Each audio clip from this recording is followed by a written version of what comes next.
pilot showed up, but I think this a bit. Oh, he's blocking the road behind me.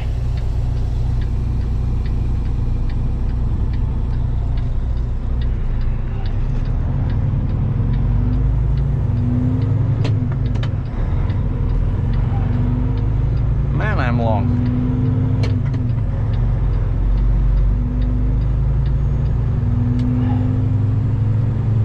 And it was a girl, actually.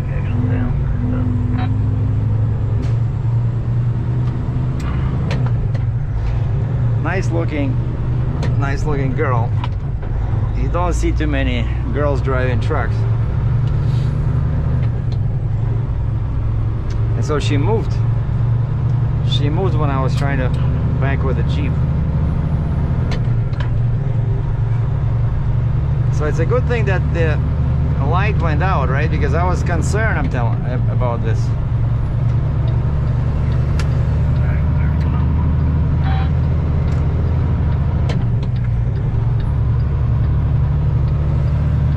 Man, he has this baby car and he's not afraid. He jumps right in front of a big truck. Like, I thought it was an SUV. No, it's not an SUV. It's some kind of a tiny baby car. Yeah. What do you want to hear out of me? Just 18. Nothing emergency equipment. What do you want to hear? No, I'm okay unless it's another oversized guy. Okay.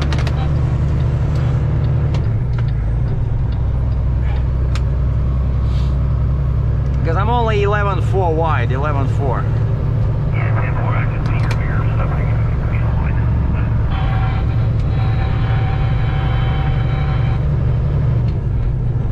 And of course, you know, if I was empty, right, I was doing maybe 40 liters. Now it'll start climbing, probably, I'm guessing.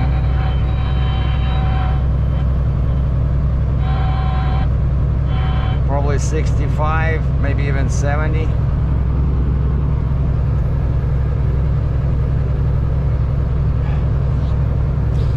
do a lot of work with Tom and Joyce up in New York. Sorry, say again? Do you usually use Tom and Joyce up in New York for the M&T? Yeah, I use them a lot when I'm in that area, yeah. Yeah, Tom's been around forever. He's a big guy. Like my, not very loud. Can we maybe try a different channel? Okay, what you want?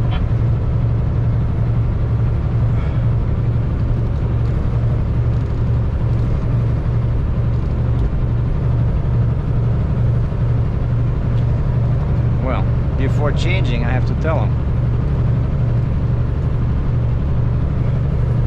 Let's try 6.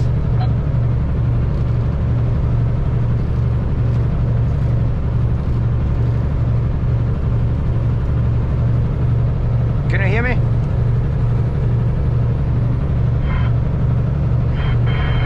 Mark, can you hear me?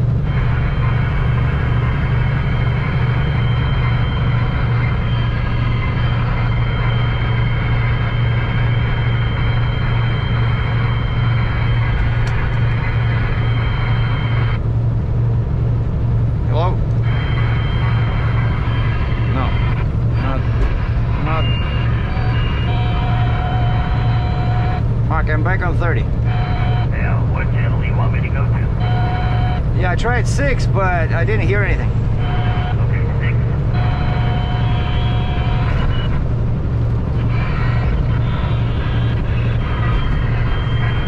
Are you there? Not bad. Yeah, still lots of interference. A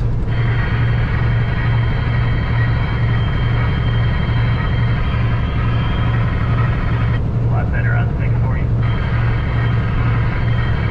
So which one is usually you use in this area? 33, 15. Okay, let's try 15. Okay.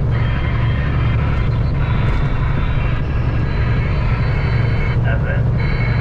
Yeah, I can hear you.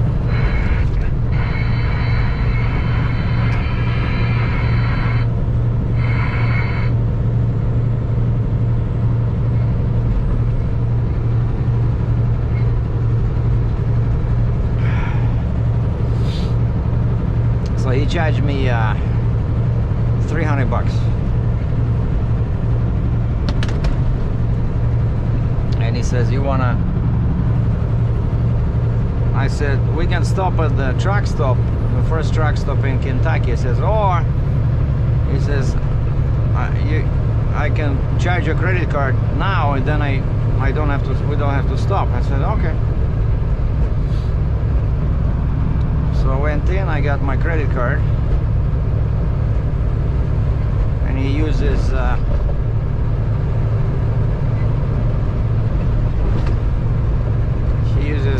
like a square, you know, like you can use an attachment, but nowadays you don't even need the attachment. You just go on the website,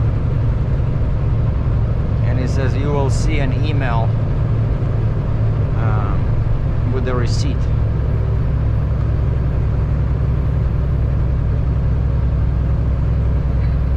Yeah, today I just want to get out of this state, out of Tennessee, and then just drive a little bit in Kentucky.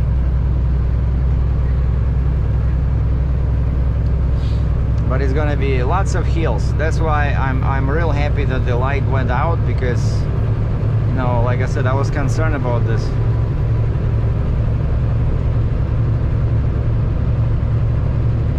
But I'm still gonna check. I'm gonna check the actuator. And I'll ask him to open the hose and test the, you know, the actual turbo. Make sure it doesn't have too much free play.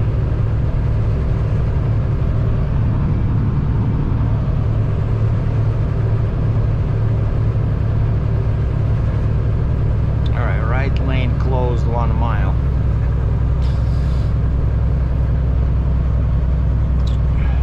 Yeah, I think I have to go in the middle here.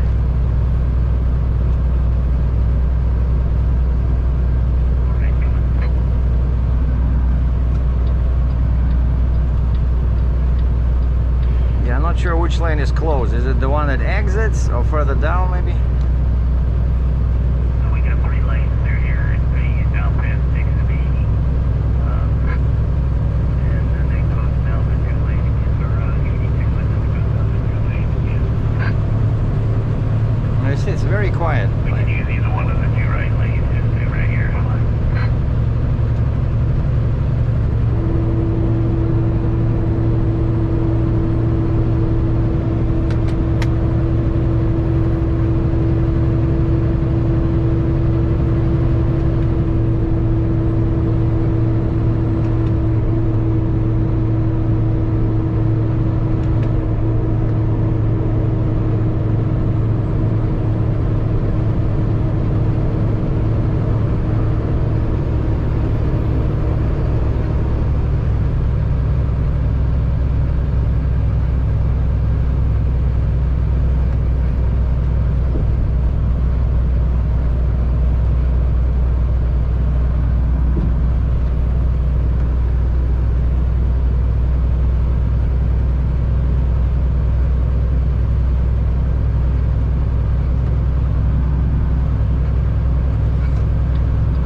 Once again, I feel like an airplane.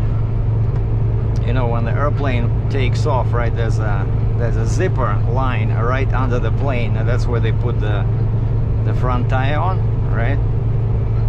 Whereas as a trucker, you never do that. All right, which way? This way.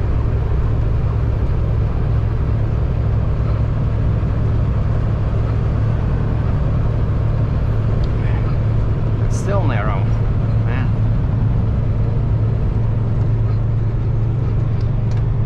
Yeah, it's still narrow ahead. Can you block the left lane just in case? Yeah, I get your list.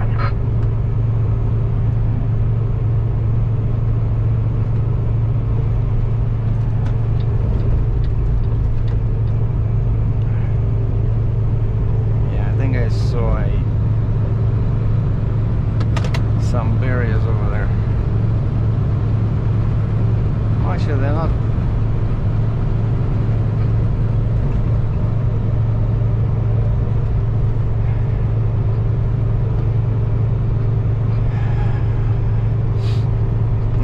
See a bunch of 336s.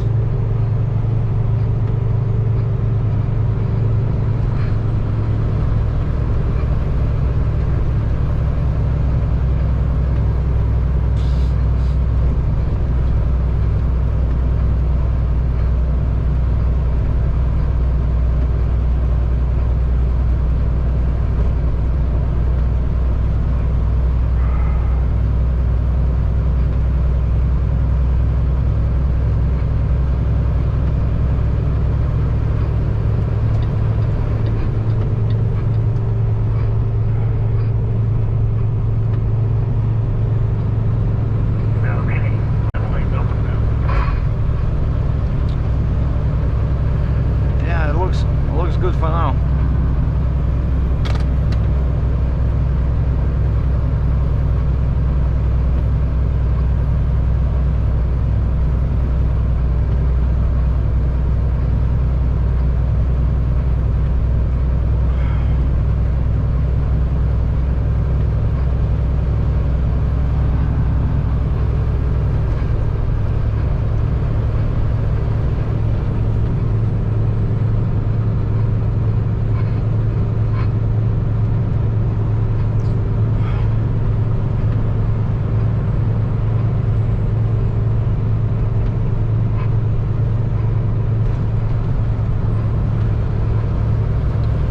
Jackson, Tennessee, the sign says.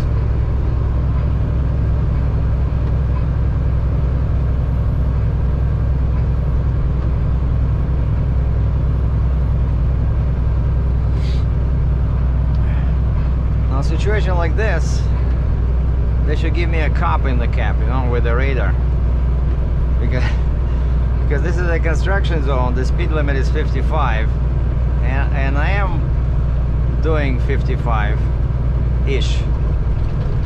Well, now it's 50, and everybody's passing me.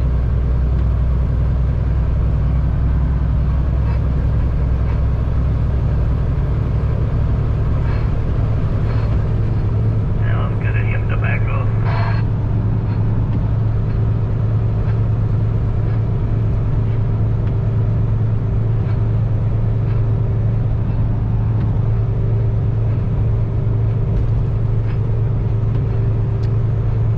This is one long construction zone.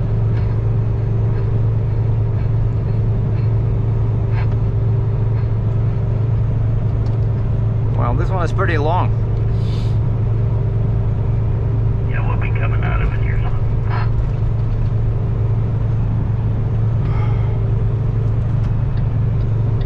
Go ahead. Yeah, there's a narrow bridge over here.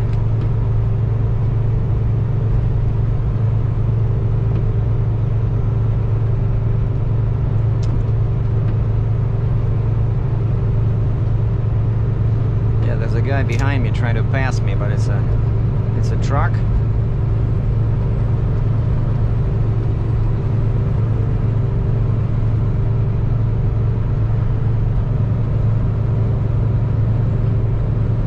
Now I'll just stay here till we. Okay, yeah, lane shifts half a mile, so that should mean that probably means that the construction is over.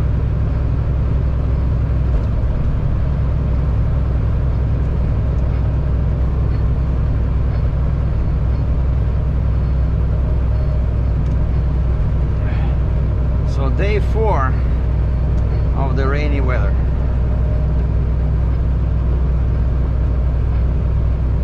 Oh, beautiful. So I'm just gonna go right like this.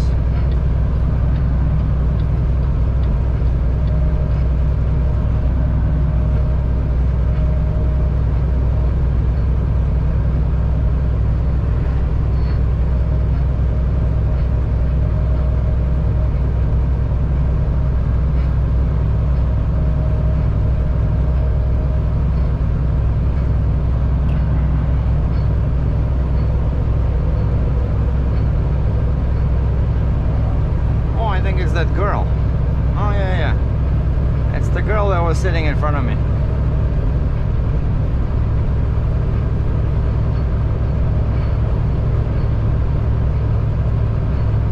Her turn signal in the back does not work on the trailer. Only on the side. The back does not blink.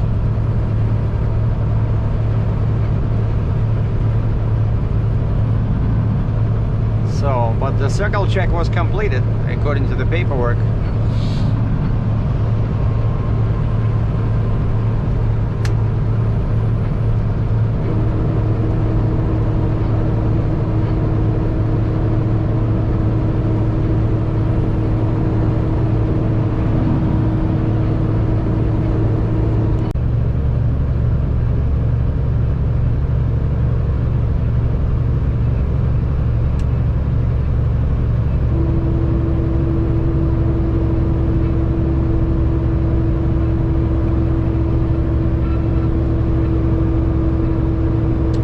You've been doing it a long time?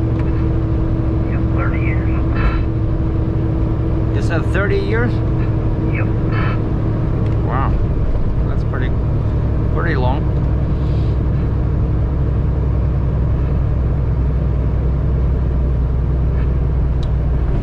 We have a car on the right.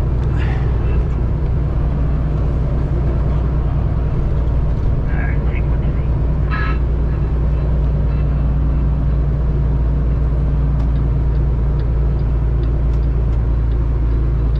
Somebody lost the trailer.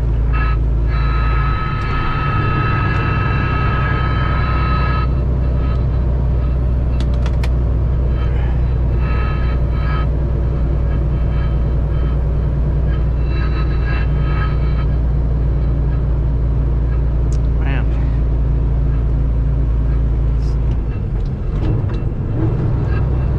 Lots of hills here in Tennessee. It's like Missouri, Tennessee, Kentucky, lots of hills. But it's gonna take us forever to get out of Tennessee.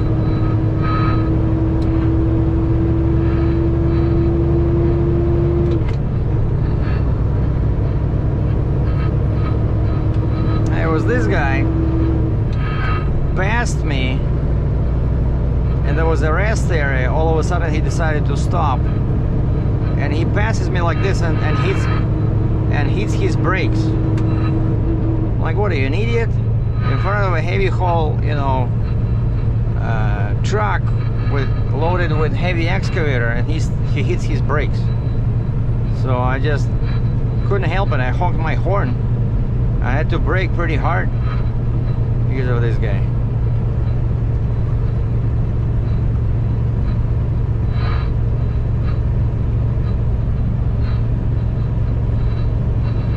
At least his brake lights worked, and they're all like LED, so they're pretty bright. So now imagine somebody passes you and it's a very old trailer and there's no lights, right? So you have no idea that he's even braking.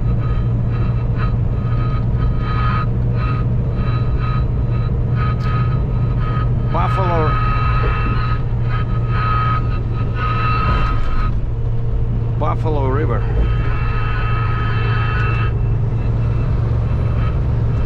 Yeah, my pilot was telling me about VHF. He says, "You have VHF radio?" I said, "No." And he's like, "Oh, you're the first Canadian trucker I escort that doesn't have a VHF radio." And I said, "Well, you probably were dealing with guys that go, off-road or deliver to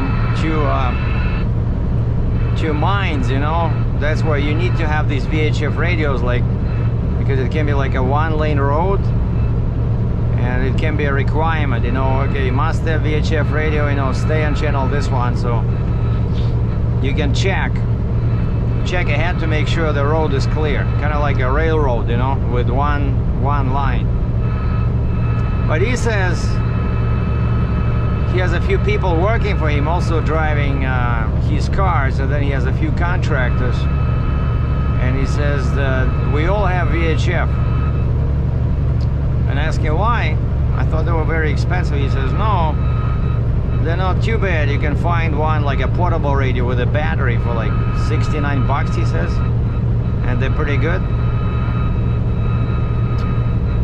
And why they're using them, he says, because they're the sound is much better, right? Because it's high frequency radio, VHF, and they reach much further, like 10, 15, 20 miles. And he says they don't like CB because there's like the signal is weak, and also there's a lot of you know, bad talk, you know, like what he called garbage. He says, oh, I cannot deal with this garbage. And I said, yeah, that's why I keep it off. But so he says he'll text me a brand, like make and model of VHF that he buys, and he says they're excellent and they're not expensive. And I'm gonna just maybe get one like with a battery, you know, not a stationary one, just to have a small one just in case. Because remember when I was doing that BC run, right, the guy had to lend me one because he had to be up ahead blocking a road or something, and he says CB would not work because there's mountains all over.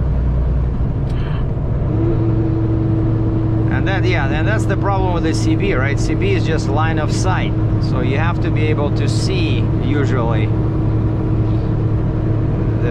another truck. So it maximum like maybe 1-2 miles, you know, if you're lucky.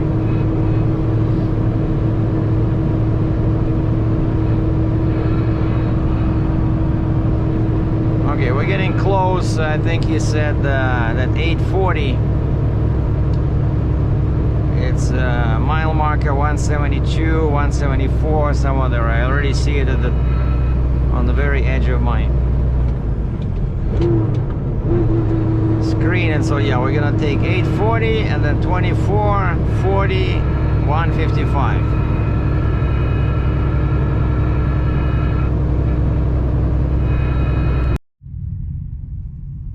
Well, based on a recommendation from my pilot, I took this exit because I wanted to stop. I think it was exit 6 in Kentucky. He says no. He says you better go to exit 2. And exit 2 on the other side there's a pilot, but he says that one is not as big because this guy knows all these, you know, because he always escorts guys, you know. And he says Marathon across the street from Flying J, so this is exit 2 basically, Kentucky, I-65. He says there's a lot of spots like you can park here, and then in the back there I wanted to park there like alongside, but there's signs over there, no parking here, there's nothing. And I remember this truck stop. I was here before, and I remember this really long guys, you know, like 10 axles, 12 axles, they park here, so nobody says anything. And I feel very tired because I was jumping in and out with a Jeep and then with the trailer. So I think I'm gonna stay here, even though it's only what, 2 o'clock? What's the time now? 2:30 Eastern time, so it's only 1:30. But I think I have 90 miles to go. I wanted to get to Glendale, Kentucky, on the Petro over there, but it's 90 miles. I have a whole Sunday. I need to get to Indiana Michigan line, right? And so that's like 400 miles. So from here, so now I want to go and grab something to eat. But it looks like these guys, I don't think they have a restaurant, they just have a Burger King. I don't like Burger King. But across the street they have Denny's. So I'm gonna go across the street and get me some nice brunch, because I haven't eaten anything today, and it took us almost 5 hours to get out of Tennessee. We made a mistake in Nashville, man. And this guy says, you know, usually you have to listen to pilots because they're local. And he sent me in the wrong exit. I didn't say anything, you know, because he found the solution right away, so we were quickly back on our route. But you know, basically you have to watch yourself. And I see a sign that basically says, no, this is not the exit, it's the next one, like half a mile after. No, stay in this lane. I said, are you sure? And then as soon as we went on the ramp, he says, oh shoot, yeah, you were right. And I said, what do we do now? You know? Yeah, that's him over there. So he had that. Oh, it's a Nissan. Oh, wait a second, that looks like what I rented. Remember, I rented a small car. It was something like that. And he has oversized load sign in the back. Oh, and he promised to send me some VHF. I think he sent me some VHF info. Yeah, I want to look into that and get let's see, did he send me?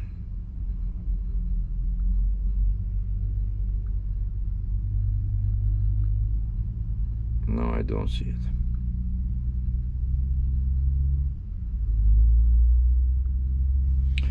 But anyway, it was good. Otherwise, you know, everybody makes mistakes. Other than that, we didn't run into any issues.